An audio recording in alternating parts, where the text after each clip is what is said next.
Bonjour, dans cette vidéo, tu vas calculer des probabilités sous la forme de 10 questions flash. On se placera toujours dans le cas d'équiprobabilité, c'est-à-dire que dans les expériences aléatoires que je vais te présenter, toutes les issues ont la même chance de se réaliser. Il n'y a aucun trucage, les dés ne sont pas pipés, les boules ont toutes la même forme et sont indiscernables au toucher, et le jeu de cartes est parfaitement normal. Si l'expérience aléatoire consiste à lancer un dé et regarder le nombre qui apparaît sur la face du dessus. Je considère l'événement A, on obtient 6. Et j'aimerais calculer la probabilité de cet événement, c'est-à-dire la proportion de chance de cet événement. Il y a une formule qui me permet de trouver la probabilité de cet événement. La voici. Pour calculer la probabilité de l'événement A, je vais diviser le nombre d'issues favorables à l'événement A, c'est-à-dire le nombre d'issues qui réalisent l'événement A, par le nombre d'issues possibles. Lorsqu'on lance un dé et qu'on regarde le numéro sur la face du dessus, il y a très peu d'issues possibles, on peut toutes les lister. On obtient soit 1, soit 2, soit 3, soit 4, soit 5, soit 6. Il y a donc en tout 6 issues possibles. Je peux déjà trouver le dénominateur de ma fraction, le nombre d'issues possibles est égal à 6. Maintenant, le nombre d'issues favorables, c'est-à-dire les issues qui réalisent mon événement. Obtenir un 6, il n'y a qu'une seule issue qui réalise cet événement, c'est qui est 6 sur la face du dessus.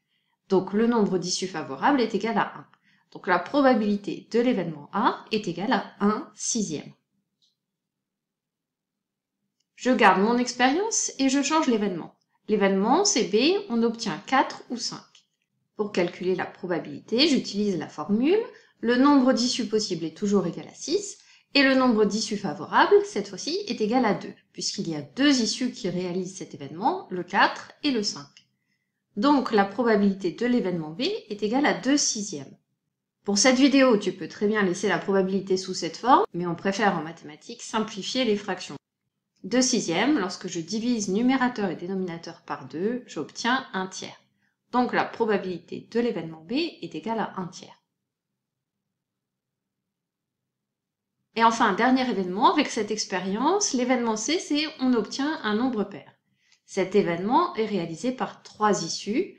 Le nombre d'issues possibles est toujours égal à 6. Il y a 3 issues qui réalisent cet événement, donc la probabilité d'obtenir un nombre pair est égale à 3/6. Je vais réduire cette fraction en divisant numérateur et dénominateur par 3, ce qui me donne 1/2. Contrairement aux deux exemples précédents, cette fois-ci la probabilité de l'événement C est un nombre décimal. Je peux soit dire que la probabilité de l'événement C est égale à 1/2, soit choisir l'écriture décimale de cette fraction, donc dire qu'elle est égale à 0,5, soit l'exprimer sous la forme d'un pourcentage, et donc dire que la probabilité de l'événement C est égale à 50%. Dans cette vidéo, tu vas simplement exprimer les probabilités sous la forme d'une fraction. Prépare la feuille sur laquelle tu vas écrire les réponses aux 10 questions qui vont suivre. On commence. Dans la question numéro 1, voici l'expérience aléatoire. On a une urne dans laquelle se trouvent 4 boules rouges, 2 boules jaunes et une boule verte. L'événement A est on tire une boule rouge, calcule la probabilité de A.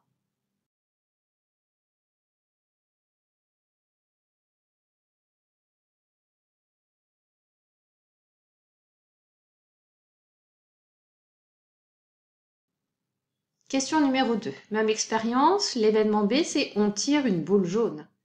Calcule la probabilité de B.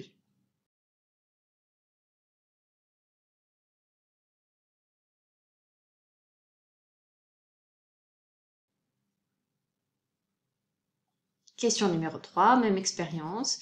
L'événement C, c'est on tire une boule verte. Calcule la probabilité de C.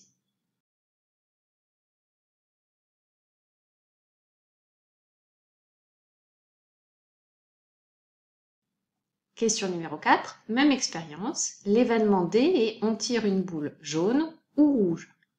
Calcule la probabilité de D.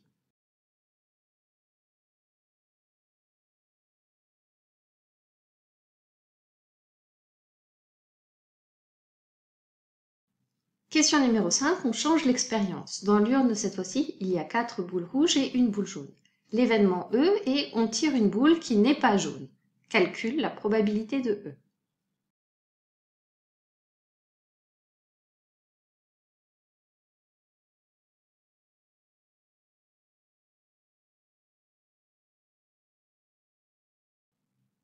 Question numéro 6. On change l'expérience, on passe au jeu de cartes. On a un jeu de 32 cartes et on tire au hasard une carte parmi les 32. On regarde à la fois la couleur et la valeur. L'événement A est on tire l'as de cœur. Calcule la probabilité de A.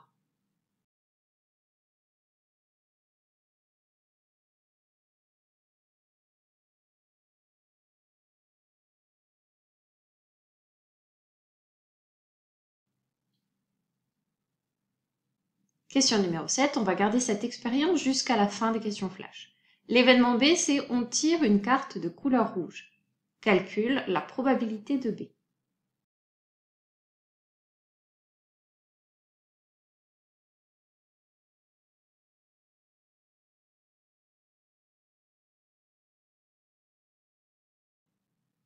Question numéro 8, l'événement C est on tire un 10. Calcule la probabilité de C.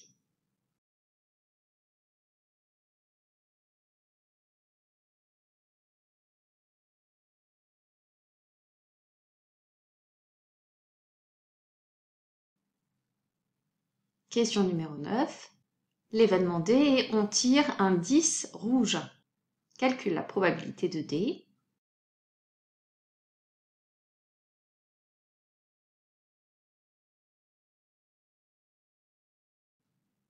Question numéro 10. L'événement E est on tire une figure rouge.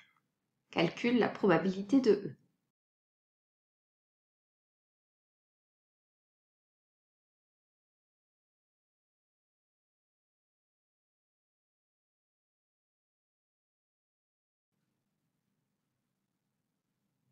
Pose ton crayon, change de couleur et on passe maintenant à la correction. Question numéro 1. L'événement dont je veux calculer la probabilité est on tire une boule rouge. Je vais calculer le nombre d'issues possibles. Dans cette urne, il y a 1, 2, 3, 4, 5, 6, 7 boules. Donc le nombre d'issues possibles est égal à 7. Le nombre d'issues favorables, c'est le nombre de boules rouges. Il y en a 4, donc la probabilité de A est égale à 4 septièmes. Question numéro 2. Je cherche à calculer la probabilité de l'événement B, on tire une boule jaune. Dans cette urne, il y a 7 boules, on vient de le voir. Il y en a 2 qui sont jaunes, donc la probabilité de tirer une boule jaune est de 2 septièmes. Question numéro 3. On tire une boule verte. Toujours 7 boules dans l'urne. Il n'y a qu'une seule boule verte, donc le nombre d'issues favorables est égal à 1. La probabilité de tirer une boule verte est égale à 1 septième. Question numéro 4. On cherche la probabilité de tirer une boule, jaune ou rouge. Il y a 2 boules jaunes et 4 boules rouges, donc en tout, il y a 6 boules qui réalisent cet événement. Le nombre d'issues possibles est toujours égal à 7 et j'ai 6 issues favorables. Donc la probabilité de l'événement D est égale à 6 septièmes. Question numéro 5, on a changé l'expérience. Je cherche la probabilité de tirer une boule qui n'est pas jaune. En tout, j'ai 5 boules, donc le nombre d'issues possibles est égal à 5. Si je tire une boule qui n'est pas jaune, elle sera forcément rouge. Et comme j'ai 4 boules rouges, j'ai 4 issues favorables à mon expérience. Donc la probabilité de l'événement E est égale à 4 cinquièmes. Question numéro 6. On passe au jeu de cartes. On s'intéresse à l'événement A, tirer l'as de cœur. Le nombre de cartes est égal à 32, donc j'ai 32 issues possibles. Le nombre d'issues favorables. Il n'y a qu'un seul as de cœur dans le jeu de 32 cartes, donc le nombre d'issues favorables est égal à 1. La probabilité de A est égale à 1/32e. Question numéro 7. On tire une carte de couleur rouge. On a toujours 32 cartes dans le jeu, et je vais compter le nombre d'issues favorables, c'est-à-dire le nombre de cartes de couleur rouge. Pour chaque couleur, que ce soit pique, cœur, carreau ou trèfle, il y a 8 valeurs, 8 cartes différentes dans cette couleur. Et comme j'ai 2 couleurs rouges, qui sont le cœur et le carreau, j'ai 16 valeurs différentes de couleur rouge. Donc le nombre d'issues favorables est égal à 16. La probabilité de B est égale à 16/32e. Peut-être que tu as pensé à simplifier cette fraction. Elle est égale à 1/2. Tu as peut-être trouvé directement 1/2 en te disant il y a autant de cartes de couleur rouge que de cartes de couleur noire. Question numéro 8. L'événement C, c'est on tire un 10. Le nombre d'issues possibles est toujours égal à 32.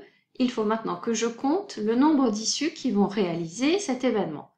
Combien est-ce que j'ai de 10 dans mon jeu de cartes? J'ai un 10 de cœur, de trèfle, de pique et de carreau. Donc j'en ai 4 en tout. La probabilité de l'événement C est égale à 4/32e. On peut simplifier cette fraction en 1/8e. Question numéro 9. L'événement D est on tire un 10 rouge. Le nombre d'issues possibles de cette expérience est 32 et je vais chercher le nombre de 10 rouges. Dans un jeu de 32 cartes, j'en ai 2. J'ai le 10 de cœur et le 10 de carreau. Donc la probabilité de l'événement D est égale à 2/32e, que l'on peut simplifier en 1/16e. Question numéro 10. L'événement E et on tire une figure rouge. Le nombre d'issues possibles est toujours égal à 32. Et maintenant, il me faut compter le nombre de figures rouges. Une figure, c'est soit un valet, soit une dame, soit un roi. Donc il y en a 3 pour chaque couleur.